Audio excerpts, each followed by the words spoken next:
룻기 1장. 사사들이 이스라엘을 다스리던 시대에 가뭄이 든 일이 있었습니다. 그때 엘리멜렉이라는 사람이 아내와 두 아들을 데리고 유다 땅 베들레헴을 떠나 모압 지방으로 갔습니다. 그의 아내의 이름은 나오미고 두 아들의 이름은 말론과 기럐이었습니다. 이들은 원래 유다 땅 베들레헴에서 가까운 에브라 지방 사람이었지만 모압으로 가서 살았습니다.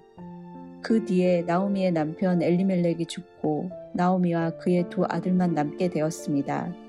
그 두 아들은 모압 여자를 아내로 맞아들였는데 한 여자의 이름은 오르바이고 다른 여자의 이름은 룻이었습니다. 나오미와 그의 아들들은 모압에서 10년쯤 살았습니다. 그러다 말론과 기럐마저 죽어버리자 나오미는 남편과 두 아들을 잃고 홀로 남게 되었습니다. 그러던 어느 날 나오미는 여호와께서 자기 백성을 돌보아 유다에 풍년이 들게 하셨다는 소식을 들었습니다. 그래서 모압을 떠나 고향으로 돌아갈 준비를 했습니다. 나오미의 두 며느리도 함께 떠날 준비를 했습니다. 그들은 살던 곳을 떠나 유다 땅으로 가려고 길을 나섰습니다. 나오미가 두 며느리에게 말했습니다. 너희는 각자 너희 어머니의 집으로 돌아가거라. 너희가 나와 죽은 내 아들을 잘 보살펴 주었으니 여호와께서 너희를 잘 돌보아 주시기를 바란다. 또 여호와께서는 너희에게 새 남편과 새 가정을 주시기를 바란다. 이 말을 한 뒤 나오미가 작별을 하기 위해 며느리들에게 입을 맞추자 두 며느리는 큰 소리로 울었습니다. 며느리들이 나오미에게 말했습니다. 아닙니다. 우리도 어머니와 함께 어머니의 나라로 가겠습니다. 그러자 나오미가 말했습니다. 내 딸들아, 너희 집으로 돌아가거라. 왜 나를 따라가려고 하느냐? 내가 아들을 더 낳아 너희에게 새 남편을 줄 수 있는 것도 아니지 않느냐? 너희 집으로 돌아가거라. 나는 다른 남편을 맞아들이기에는 너무 늙었다. 설령 내가 오늘 밤에 다른 남편을 맞아들여서 아들을 낳을 수 있다 해도 무슨 소용이 있겠느냐? 그 아이들이 클 때까지 너희가 기다릴 수 있겠느냐? 그렇게 오랜 세월을 남편 없이 지낼 수 있겠느냐? 그러지 마라. 여호와께서 나를 치셨기 때문에 내 마음이 너무 아프구나. 그들은 다시 한번 큰 소리로 울었습니다. 그리고 오르바는 나오미에게 입을 맞추어 작별 인사를 했습니다. 그러나 룻은 시어머니에게 매달렸습니다. 나오미가 말했습니다. 보아라, 내 동서는 자기 백성과 자기 신들에게로 돌아갔다. 너도 내 동서의 뒤를 따라가거라. 그러자 룻이 말했습니다. 저더러 어머니를 떠나라고 하거나 어머니 뒤를 따르지 말라고 하지 마십시오. 저는 어머니가 가시는 곳에 따라가고 어머니가 사시는 곳에서 살겠습니다. 어머니의 백성이 제 백성이고 어머니의 하나님이 제 하나님이십니다. 어머니가 돌아가시는 곳에서 저도 죽어 거기에 묻히겠습니다. 만약 제가 이 맹세를 지키지 않는다면 여호와께서 제게 무서운 벌을 내리셔도 좋습니다.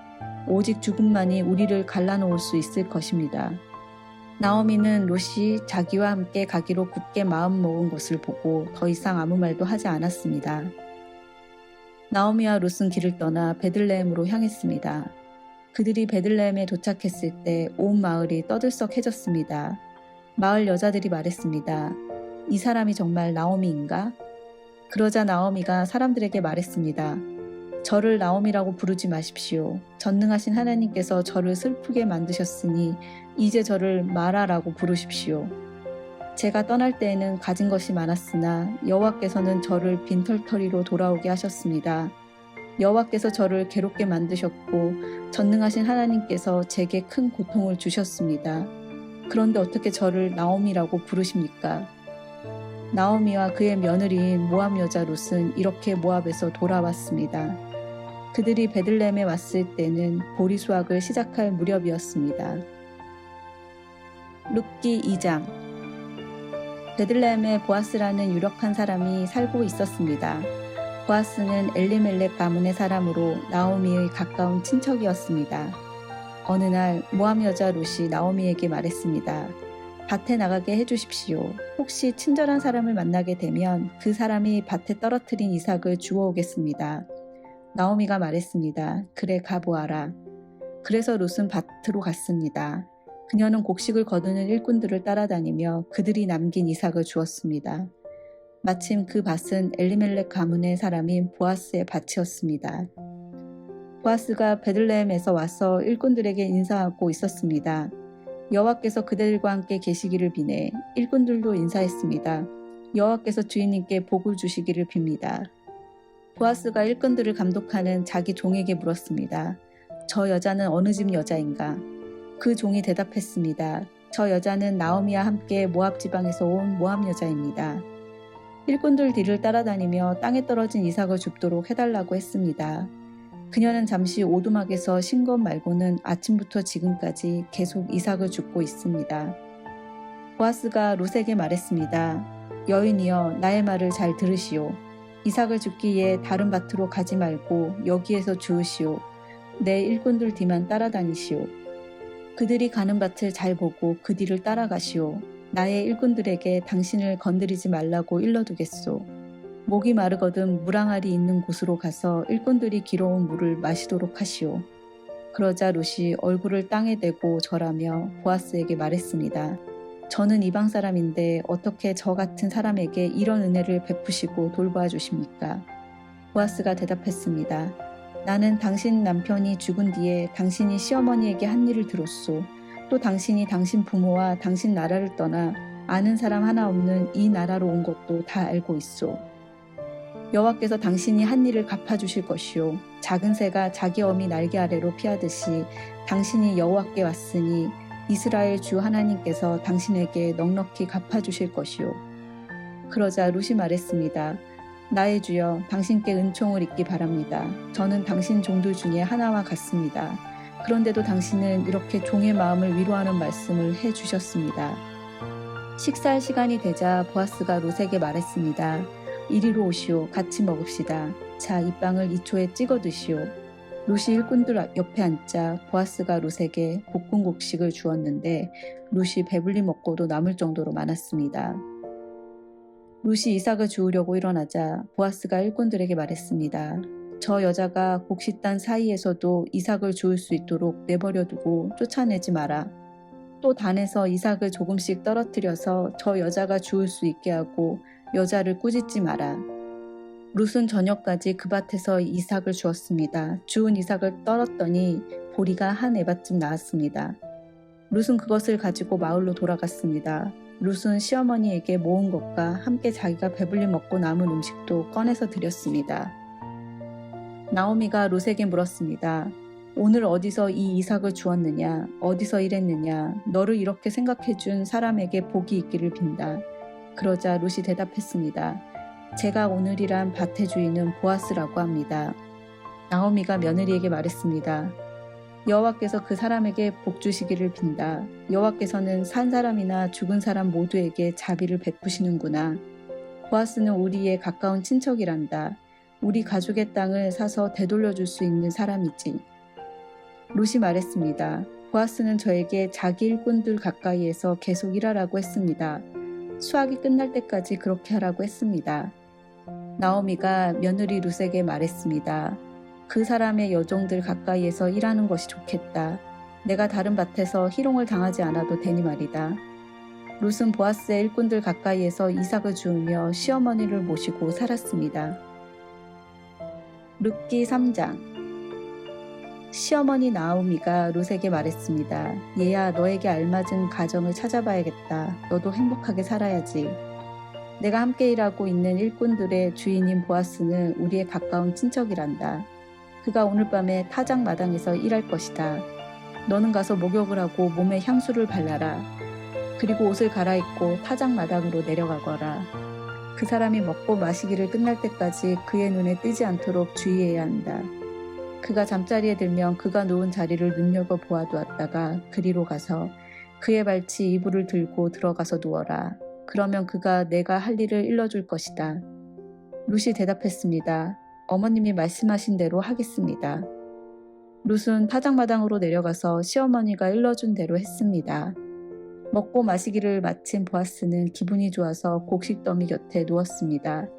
그러자 룻이 조용히 그에게 다가가 이불을 들고 그의 발치에 누웠습니다. 한밤중에 돌아눕던 보아스는 자기 발치에 어떤 여자가 누워있는 것을 보고 깜짝 놀랐습니다. 보아스가 누구시오? 하고 물었습니다. 룻이 대답했습니다. 저는 어른의 종 룻입니다. 어른의 이불로 제 몸을 덮어주십시오. 주인님은 저희 가족의 땅을 사서 돌려주실 분입니다. 보아스가 말했습니다. 여호와께서 당신에게 복 주시기를 바라오. 이번에 보여준 당신의 성실함은 당신이 지금까지 보여준 것보다 더 크오. 당신은 가난하든지 부유하든지 젊은 남자를 찾아갈 수도 있었는데 그러지 않았소. 이제는 걱정하지 마시오. 당신이 바라는 것을 다 해주겠소. 당신이 착한 여자라는 것은 우리 마을 사람들이 다 알고 있소. 또한 내가 당신 가족의 땅을 사서 돌려주어야 할 당신의 친척이라는 것도 사실이오. 하지만 당신은 나보다 더 가까운 친척이 있소. 오늘 밤은 여기서 지내시오. 아침이 되면 그 사람이 당신 가족의 땅을 사서 돌려줄 뜻이 있는지 알아보겠소. 만약 그가 책임을 진다면 그 사람 뜻에 따르겠소. 하지만 그가 당신 가족의 땅을 사서 돌려줄 뜻이 없다면 내가 그 일을 하겠소. 살아계신 여호와를 두고 맹세하오. 그러니 아침까지 여기에 누워 있으시오. 그리하여 룻은 새벽녘까지 그의 발치에 누워 있다가 아직 어두워서 서로의 얼굴을 알아보기 힘든 때에 일어났습니다. 보아스가 종들에게 말했습니다. 이 여자가 여기 타작마당에 와 있다는 것을 아무에게도 알리지 마라. 그런 뒤에 보아스가 룻에게 말했습니다. 당신이 입고 있는 겉옷을 가져와서 펼치시오. 룻이 겉옷을 펼치자 보아스가 거기에 보리 6대를 담아서 룻에게 주었습니다. 룻은 성으로 들어갔습니다. 룻이 돌아오자 시어머니가 물었습니다. 얘야 어떻게 되었느냐? 룻은 보아스가 한 일을 모두 시어머니에게 자세히 말했습니다. 어머니께 빈손으로 돌아가면 안 된다고 하면서 이렇게 보리 6대를 담아주었습니다. 나오미가 말했습니다.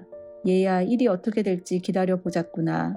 보아스는 가만히 있지 않을 거야. 그는 오늘 안으로 이 일을 결정할 거다. 룻기 4장.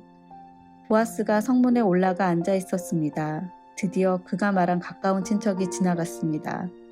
보아스가 그를 불렀습니다. 여보시오, 이리 좀 와서 앉아보시오. 그러자 그 사람이 와서 앉았습니다. 또 보아스는 성에 있는 장로 10명을 불러 그 자리에 함께 앉도록 하였습니다. 보아스가 가까운 친척에게 말했습니다. 우리의 형제 엘리멜렉이 살아있을 때에 그는 땅을 가지고 있었소. 이제 모압 지방에서 돌아온 나오미에게 그 소유의 권한이 있소. 그래서 당신에게 이 말을 해야겠소. 여기 앉아있는 내 백성의 장로들 앞에서 내게 말해주시오. 그 땅을 사시오. 그 땅을 사들여 나오미에게 돌려줄 수 있는 첫 번째 사람은 당신이고 그 다음이 나요. 당신이 사지 않겠다면 내가 사서 돌려주겠소. 그러자 그 친척이 말했습니다. 내가 그 땅을 사서 돌려주겠소. 보아스가 말했습니다. 당신이 나오미의 땅을 사겠다면 죽은 사람의 아내인 모압 여자 룻을 아내로 맞아들여야 하오. 그렇게 해야 그 땅이 죽은 사람 집안의 땅으로 남게 되오. 그러자 그 친척이 대답했습니다. 그렇다면 그 땅을 사서 돌려줄 수 없소. 그렇게 했다가는 내 재산만 손해볼까 염려되오. 나는 그 땅을 사서 돌려주지 못하겠으니 당신이 그 일을 하도록 하시오. 옛날부터 이스라엘에서는 사람들이 물건을 바꾸거나 새로 살 때에 한 사람이 자기 신을 벗어서 다른 사람에게 주는 관습이 있었는데 그것으로 물건을 사고 파는 증거를 삼았습니다. 그 친척이 보아스에게 당신이 그 땅을 사시오 하면서 자기 신을 벗었습니다. 그러자 보아스가 장로들과 모든 마을 사람들에게 말했습니다. 여러분은 오늘 내가 나오미의 땅을 사는 1의 증인입니다. 나는 엘리멜렉과 기럯과 말론에게 속했던 모든 것을 사겠습니다. 그리고 말론의 아내였던 모압 여자 룻도 내 아내로 맞아들이겠습니다. 그렇게 되면 룻의 죽은 남편의 재산이 그의 집안에 그대로 남아있을 것입니다. 그리고 그의 이름이 그의 집안에서나 그의 땅에서 영원히 끊기지 않을 것입니다. 여러분은 오늘 이 일의 증인입니다. 그러자 성문 곁에 있던 사람들과 장로들이 말했습니다. 우리가 증인입니다. 여호와께서 당신의 집으로 들어가는 이 여자에게 많은 자녀를 낳게 하여 이스라엘 집안을 일으킨 라헬과 레아처럼 되게 해주시기를 빕니다. 또 당신이 에브라 지방에서 권세를 떨치고 베들레헴에서 유명해지기를 바랍니다. 다말이 유다의 아들 베레스를 낳았듯이 여호와께서 룻을 통해 당신에게 많은 자손을 주시기를 바랍니다. 그리고 당신 집안이 베레스의 집안처럼 되기를 바랍니다. 그래서 보아스는 룻을 아내로 맞아들였습니다. 여호와께서 룻이 임신하게 해주셔서 룻은 아들을 낳았습니다. 여자들이 나오미에게 말했습니다. 여호와를 찬양합니다. 여호와께서 오늘 당신의 가문을 이어갈 아이를 주셨습니다. 이 아이가 이스라엘에서 유명해지기를 바랍니다. 이 아이는 당신에게 삶의 의미를 불어넣어 주었고 당신이 늙었을 때 당신을 돌보아 줄 자입니다. 당신의 며느리는 당신을 많이 사랑하며 당신에게 아들까지 낳아 주었습니다. 착한 당신의 며느리는 아들 7명보다 낫습니다. 나오미가 그 아기를 받아 품에 안고 돌보았습니다. 이웃 사람들은 그 아기에게 이름을 지어주면서 나오미에게 아들이 태어났다라고 말하며 아기를 오벳이라고 불렀습니다. 그가 바로 이새의 아버지이며 다윗의 할아버지입니다. 베레스의 자손은 이러합니다. 베레스는 헤브론을 낳았고 헤브론은 람을 낳았으며 람은 암미나답을 낳았습니다. 암미나답은 나손을 낳았고 나손은 살몬을 낳았습니다. 살몬은 보아스를 낳았고 보아스는 오벳을 낳았습니다. 오벳은 이새를 낳았고 이새는 다윗을 낳았습니다.